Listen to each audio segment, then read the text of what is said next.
I think we'll go ahead and get started. Is everyone all ready to go? Cool. So, first of all, hi everybody from wherever you're tuning in, whether it's on Zoom or on Facebook Live. My name is Lily. I am a West Slope Youth Vote intern, among other things, and we're really excited to have you here. So this is the first episode in a hopefully long series of interviews with our respective county officials, elected officials, and we really would like to make sure that young people have the opportunities to ask questions about the city's response or their county's response or anything like that to this COVID crisis. So look for next Thursday. One of our lovely Montrose interns will be interviewing the Montrose County Commissioner. So our Facebook page and our Instagram will have that information up shortly, and we would really love for you to join us again in this ongoing series.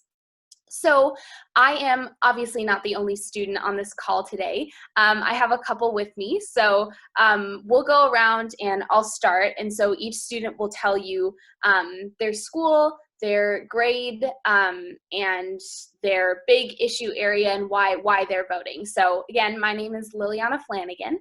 I am a senior at Palisade High School, and my reason for voting is to make sure that my voice is heard as a young woman in a rural community having the same issues as all of their students. So I'll pass it over to Gabby. Okay, not muted anymore. I'm Gabby Wright. I'm a junior at Palisade. My big issue for me is just like the environment and advocating for like where we live. And I vote just so that we can maintain living in this beautiful place, especially here in the Grand Valley. And I'll pass it to Anna Respite. My name is Anna Respite. I'm a freshman also at Palisade, and I'm in 9th grade. Some things I'm passionate about really include advocating for our education and environmental sustainability and conservation here on the Western Slope. I'm really passionate about that. So our guest today, we have the fantastic Anna Stout, and she'll introduce herself shortly. But before we do anything, we would like to thank her as a program for coming and being willing to speak with us in such a crazy time. We know you're really busy, trying to solve all of these different problems with all these different groups you work with. So we're very thankful for the work you're doing. We're really excited to have you. So if you could tell us who you are, what you do, and just a little bit about you in general. Of course. Thank you so much for having me, and thank you for doing this. I'm really excited to see this series launch, and I'm honored to be your first guest. So I'm Anna Stout. I'm a Grand Junction City Council member. I represent District C. I also am the executive director of the Roycehurst Humane Society here in Grand Junction, a nonprofit animal shelter. And I have a business in town doing Spanish interpreting and translation, primarily in legal settings like courthouses, medical settings, and business settings. And I also am the founder and the president of the Foundation for Cultural Exchange, which is the organization that created and facilitates Grand Junction's Sister City program down in El Salvador. So I think those are the primary hats I wear. And I'm really excited to be sitting here with the three of you, especially for me, it's an honor to interact with young, energetic, and civic-minded ladies.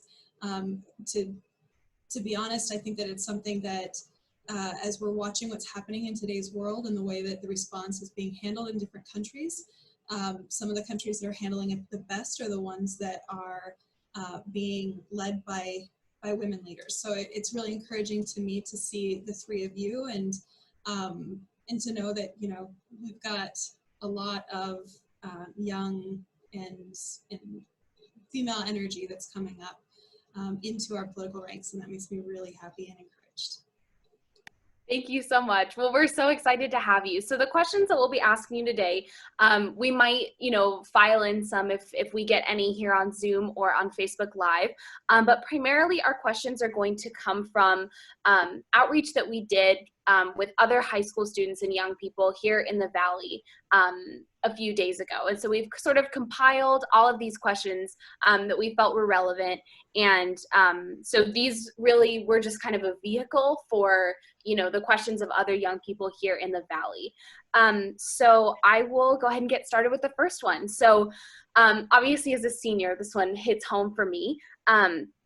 So one of the questions that we received was, what do you see as a possibility for graduations being rescheduled? And does the city have any influence on decisions made regarding events like that? Okay, so this will be actually a really important part of the entire conversation, and that's really a division of authority. So when it comes to school graduations, whether school is in session or not, those kinds of questions, those are handled by the school district. That's the superintendent's decision. That's not something that the city mayor, for example, could step in and say, you must have graduations or you must postpone them. So that's something that the decision-making process, that authority ultimately lies in the superintendent and in the school district.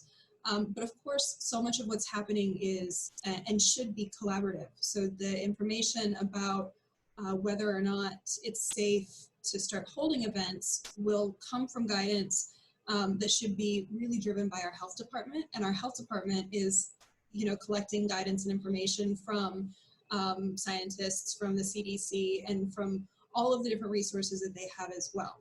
So, you know, the chance that graduation can be postponed, I think it's really hard to say still, because it's really difficult to know the course that this virus is going to take in our community.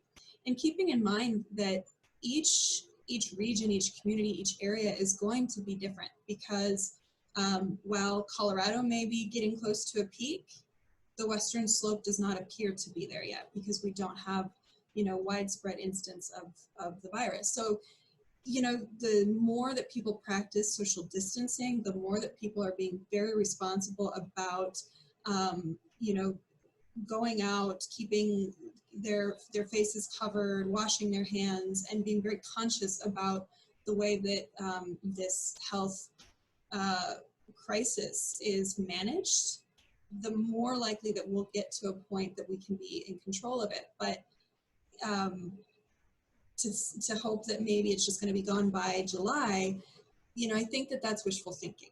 I think that, you know, setting any kind of an end date at this point on the health crisis is wishful thinking.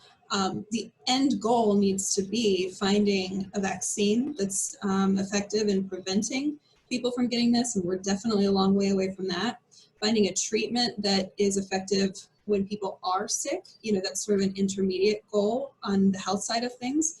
And in the meantime, until then, we have to prevent the spread, and we do that with social distancing. So it's extremely difficult to say at this point that graduation is going to be held sometime in the summer or sometime in the fall without really knowing what, you know, if orders are lifted to stay at home, or if social distancing is relaxed, that may lead to another surge in the virus, which would then lead to more restrictions on going out. So it's extremely difficult to say. I do hope, for, you know, the sake of all of you seniors who have been looking forward to this day, that there is a way to reschedule it. But, you know, I think the one message I want to send is that we're in a time right now that we're learning sacrifice firsthand, and your class, your generation is going to learn it very difficult and in a very real way.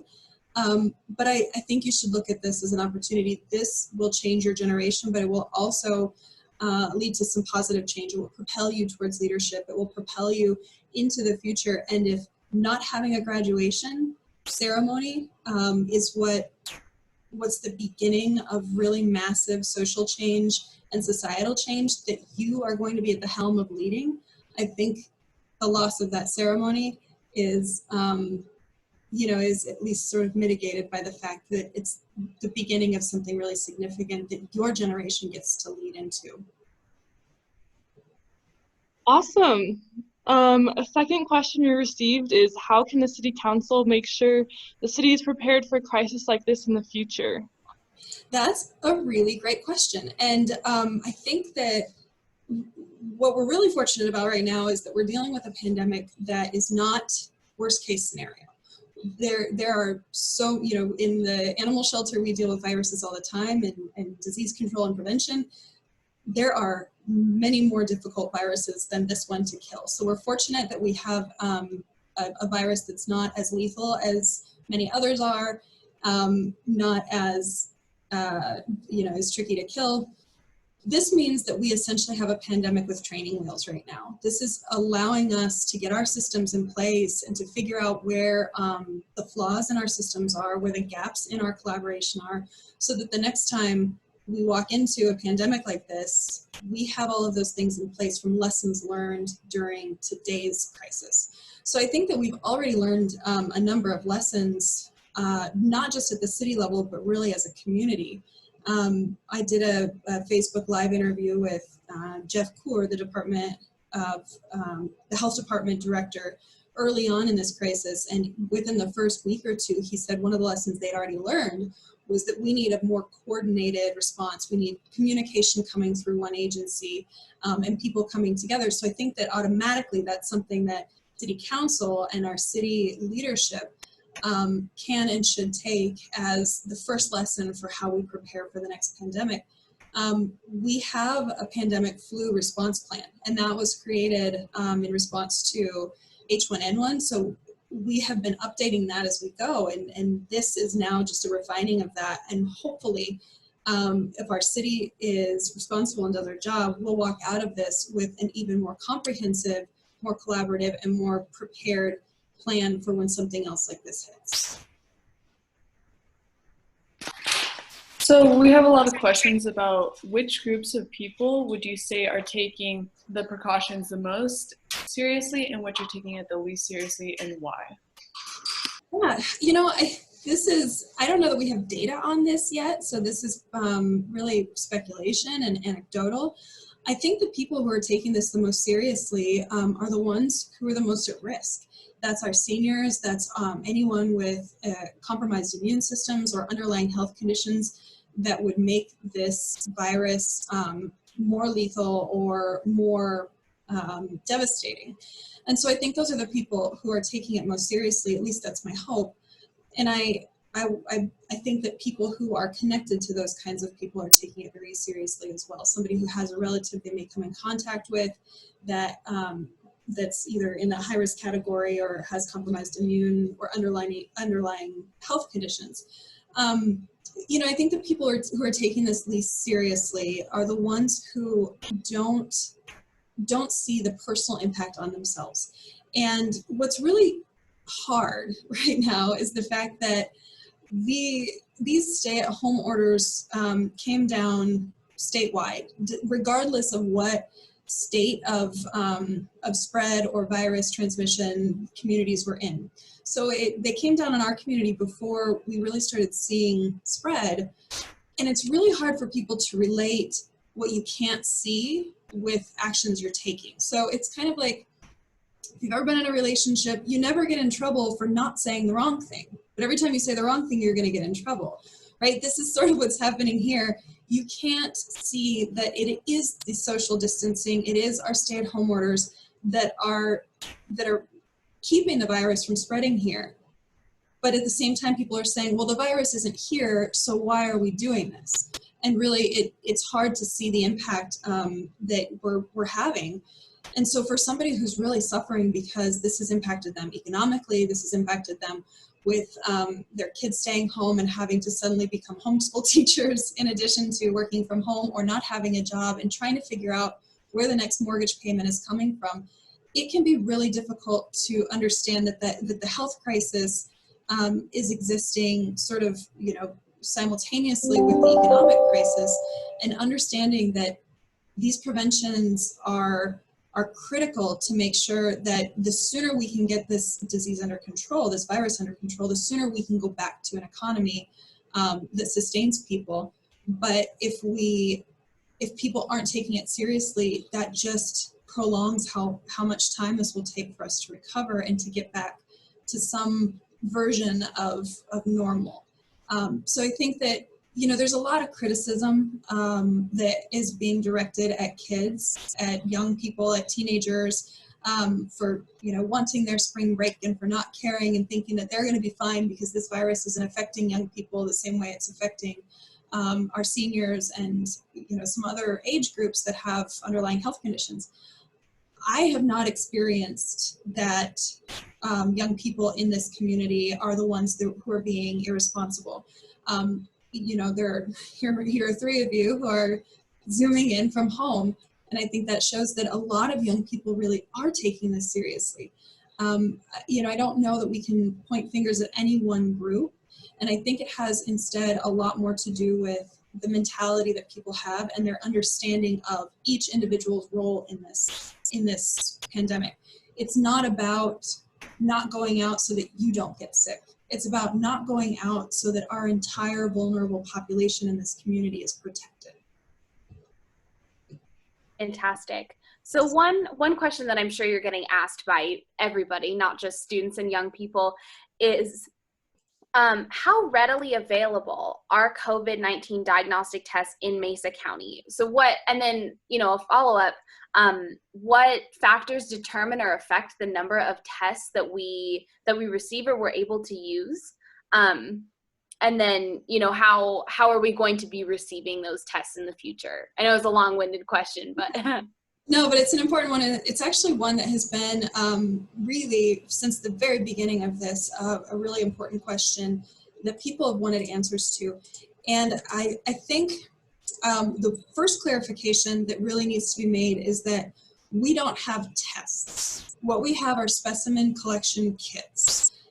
So that's our swabs and everything that people need, that our healthcare workers need to be able to collect a specimen, a sample. And then that is sent off to labs, and primarily, so we have the state lab, but then there are some private labs as well that our hospitals have access to, for example, and those are located throughout the US. So what we do is we have test collection kits, the specimen collection kits, we send those off and the number of tests are done in the laboratories. So there is a limiting factor in terms of how many specimen collection kits we have. And it actually has been about 2 weeks since I have spoken directly about this with the director of the health department and the CEOs of the hospitals. But the last time that I talked to them, we had sufficient collection kits to be able to test our highly vulnerable populations and our healthcare populations. We do not have enough specimen kits to broadly test the population. Anybody who has a cough or a fear that they may be ill at this point is not able to, we don't have enough test specimen kits to meet that kind of demand. The next layer, though, limiting our testing is the lab capacity. So the state lab is processing these, the tests for the state, for the entire state. So of course they were hit hard in the beginning and they were backlogged. And then there are private labs, but those private labs are meeting the needs of the entire country.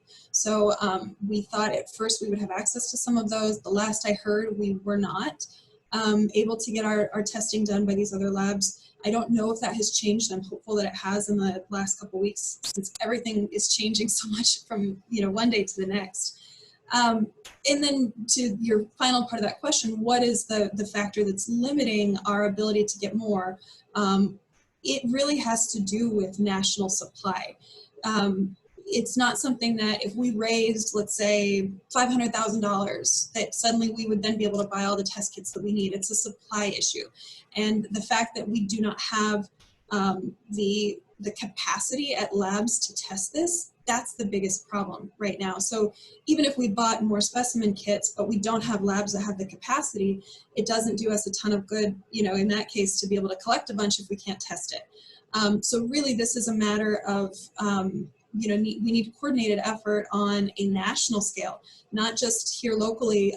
We have very, very little control locally over our testing capacity that is happening at the state and national level.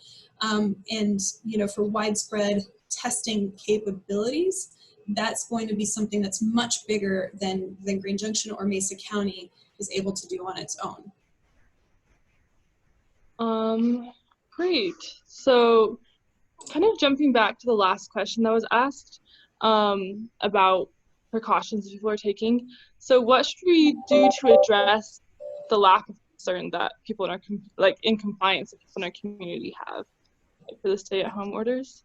This is such a complicated question, and there isn't a good answer to this. It doesn't make sense, especially in a community like ours. It doesn't make sense for us to deploy our police and our sheriff's deputies to try to enforce this. This is not, we're not trying to force people into compliance here. That's not the way that our citizens, respond to things. I think it would be met with backlash. I think it would be met potentially with hostility. So I don't think that that's a way that we make people comply. I think that it's a role that we have as every single member of the community, and every entity in the community has a role in this. So for example, if you operate a business that still is able to be open because it's a critical business, making sure that that business is putting rules into place for how they serve people, how they attend their clients, what their staff protocols are for keeping themselves safe and keeping their customers safe. It's there needs to be accountability among citizens. So if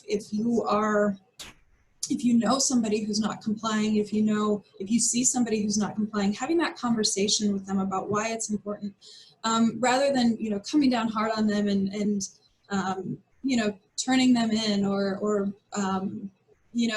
having harsh words with them. That's not what's going to fix this. It's really about educating people about why we do this, about the fact that the more of us that are complying with this, the sooner we get through this. And I know the health department doesn't want to have to come down as an enforcement agency. I know that the police from the city's side of things, they don't want to be out in a state of enforcement either, because they have a job to do right now, keeping the community safe in their general terms, in terms of crime.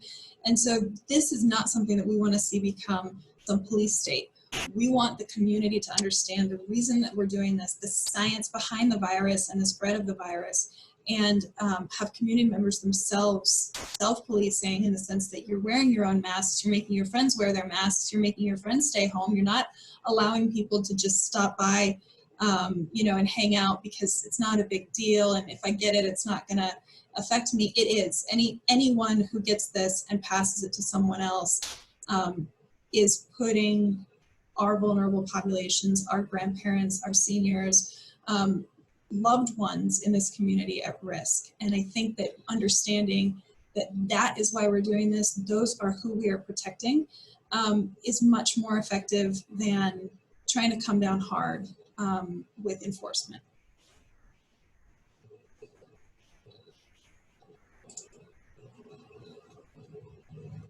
So what would you say is being done locally to help those most at risk currently? There is so much being done, and I don't think that I can even begin to encompass all of it here.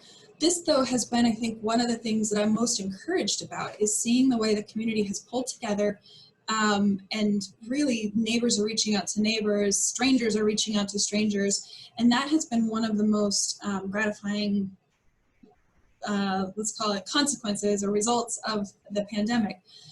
From day one, a group popped up on Facebook called the Grand Junction Mutual Aid Group, and there were mutual aid groups across the state, and I think across the nation, where people are able to post when they have extra of something that they're willing to share, or they have a certain skill or resource that they can share.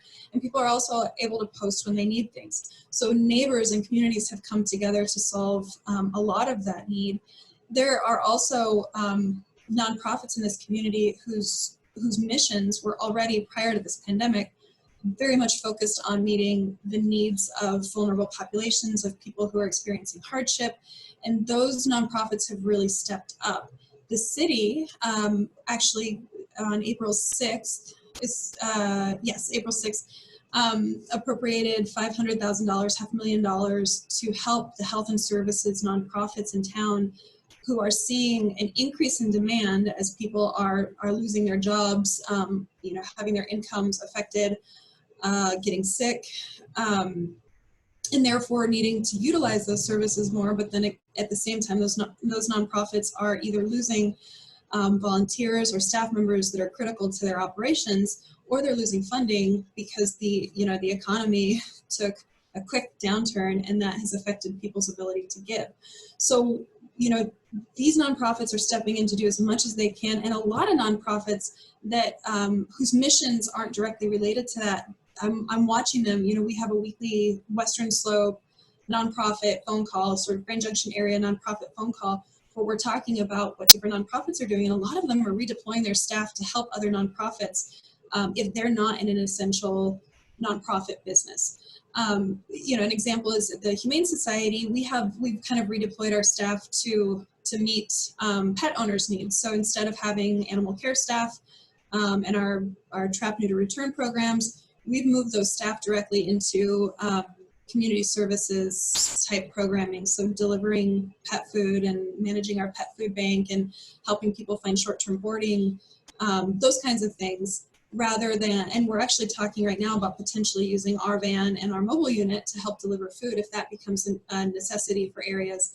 Riverside Educational Center has moved its programming online and is now they're partnering with the food bank to deliver meals. So I think that in times of crisis, we see collaboration and innovation and creativity in problem solving that we don't see in normal times, if you will. And I think that has been one of the things that we're seeing, is that across the community, things are popping up to meet different needs. I just heard about a group of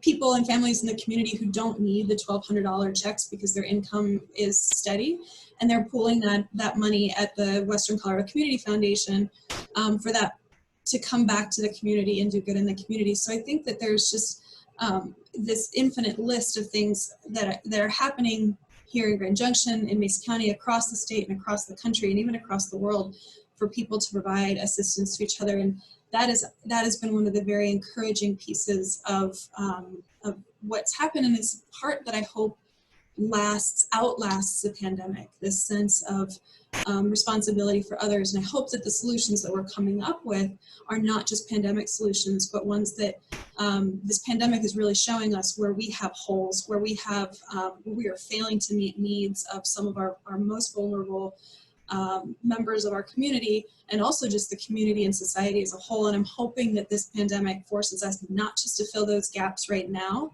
but to create long-term solutions that don't allow those gaps to exist the next time we have a pandemic, and in normal times as well.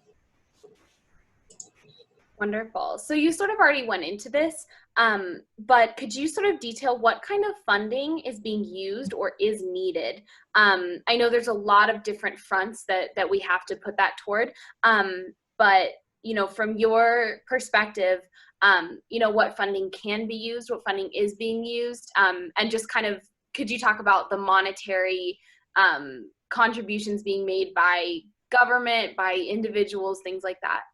Yeah, so this is again, this is also a very broad answer, because the funding that's being used, the city has made that $500,000 available. That was dispersed to 19 local nonprofits in the first round, and there was $810,000 worth of requests for the $500,000.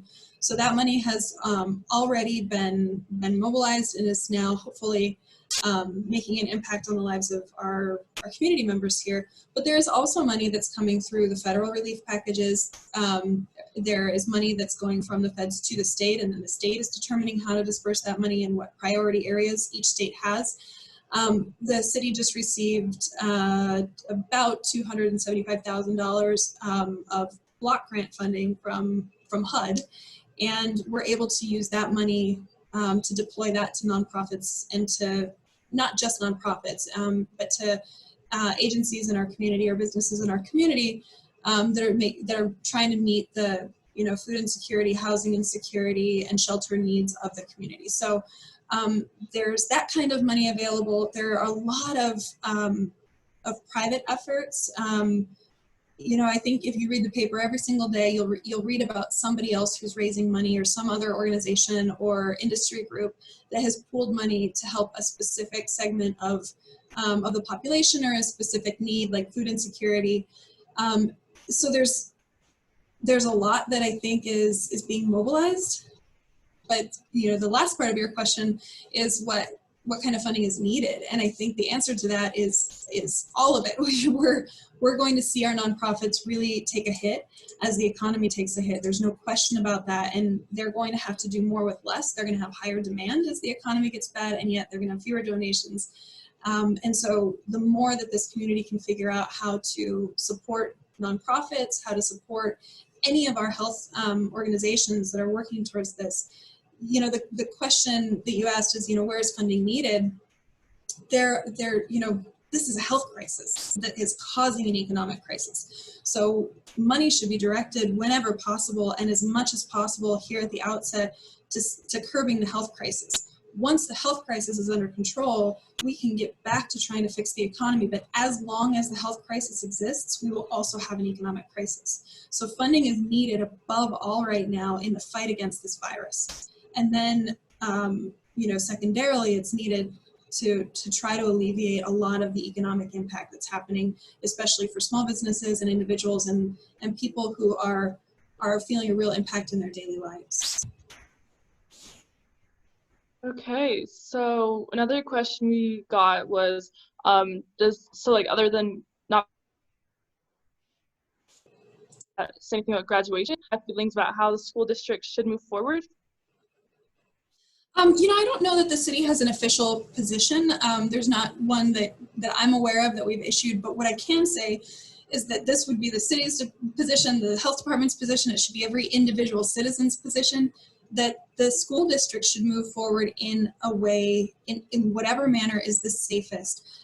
Sending kids right back to school, if that's going to perpetuate the spread of the virus and it's going to lengthen the amount of time that it takes us to fight this health crisis, that's not the best way forward. So, you know, the school district has, you know, it has authority and autonomy over how it decides to handle this crisis, but it needs to be done in conjunction, in close conjunction with the health department, and making sure that students are safe, that students' families are safe, and that all community members who would be impacted by an increased spread are kept as safe as possible. So, you know, I don't think that the city would at any point interfere and tell the school district what it has to do, but we would encourage the school district to make sure that it's operating under, you know, the best practices in terms of disease control, and making sure that they're listening to the doctors and the scientists and the epidemiologists who are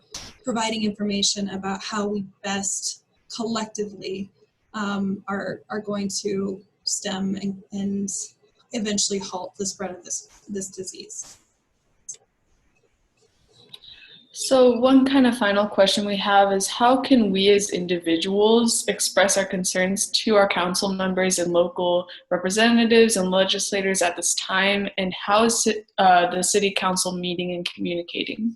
Yeah, those are excellent questions, and they're great questions in time of you know, pandemic and crisis, but those are actually just questions that everybody should know the answer to, period, because no matter what's happening in this community, if it affects you and you have input about it or an opinion about it, or if there's something that is affecting you that the community, that the city council is not addressing, or your legislators are not addressing, that is your right and it is your duty to contact us and make sure that we hear you and that you have representation at all levels of government. So to contact the city council, you can, there is a phone number, I believe it's 244. Goes straight to a voicemail box that then gets forwarded to all of our emails.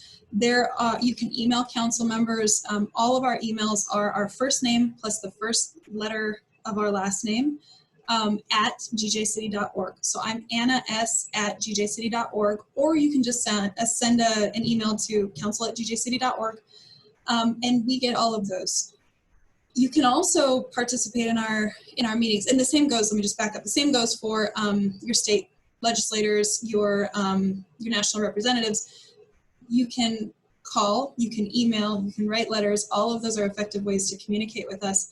But I would really encourage you to build relationships with somebody in your local government so that you're able to pick up the phone directly, call a cell phone and say, I got questions I need answered. I have a problem I want help with. You know, because we are humans, we are members of this community, and we're approachable.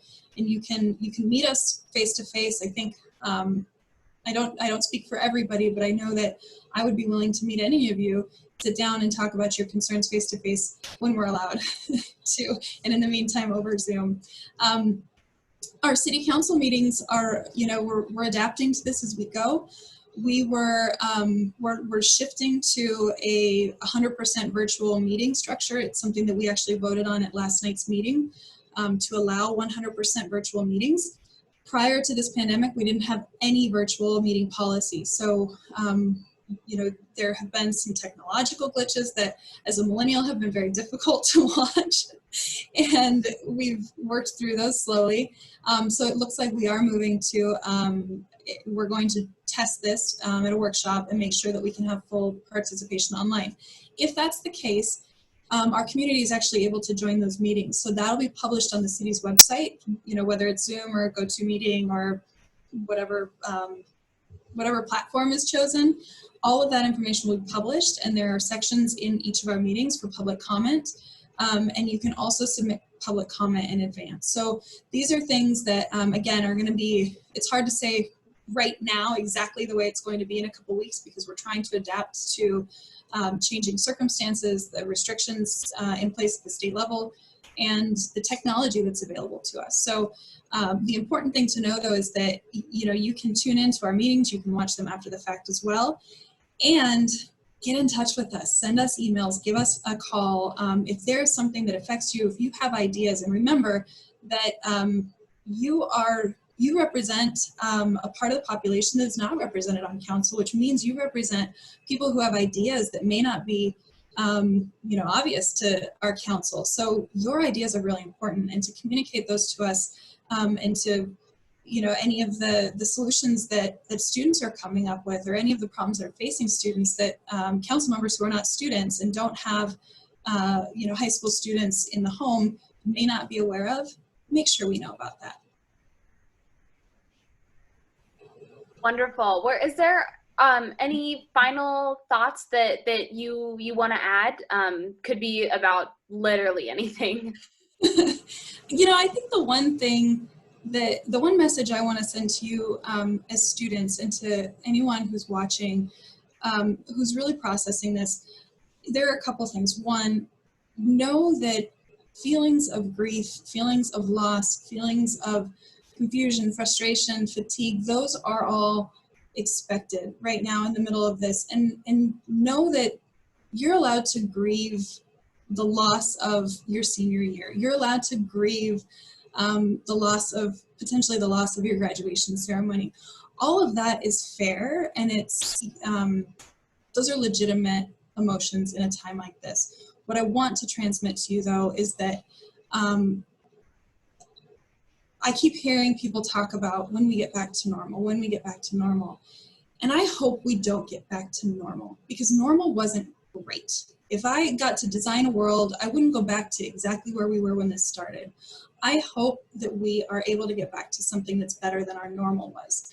And I encourage you guys to look at the losses that you're experiencing as opportunities, and to know that you're going to be the first generation that breaks the cycle of, you know, the accusations of the selfish millennials.